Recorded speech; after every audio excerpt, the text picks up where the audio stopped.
जियक मरे कर कसम खाए के सातों जन्म कर वाद कर ले। जीते जी मौके कफन ओढ़ाए के दूसरा से तो रास्ता बनाए ले। जेल के मोर दुनिया राख होई हो ले जाए, अब तो खुशी मनाए ले बे। अगर कोई चीज कायद के मिल जात करे जान, आंसू कर समंदर बनाए देती रे जान। मोर से दा होले गोरी दूसर रित गेले रे, बिन पानी कर मछली लखे। बिन पानी कर मछली लखे मौके तड़पा ले रे। मन मंजर खंड हर ले मोर दिल कर अंदर। मोर जिंदगी सुना कर देले छितर बितर कर ले घर के।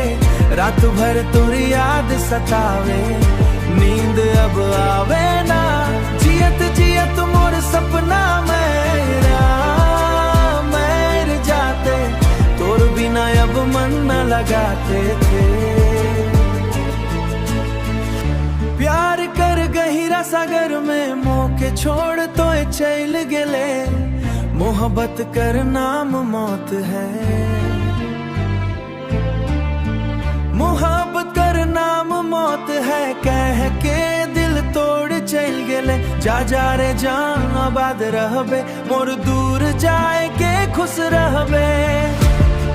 मोर दुनिया उजड़ गेला, तोर दुनिया दूसर से बेस गेलक। आँख कर लोर अब कहानी, दिल कर दर्द सुनाबे। बेवफा प्यार कर किस्सा हर दिल के रुआवे। कैसन लिखल किस्मत होलक, सुख सब दूर भगेलक।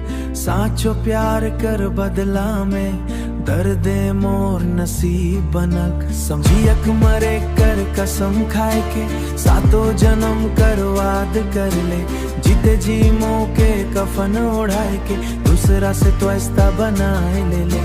जा रे बेवफा खुश रहबे, मोर दुआ हमेशा तोर संग। मोर प्यार अमर रहते।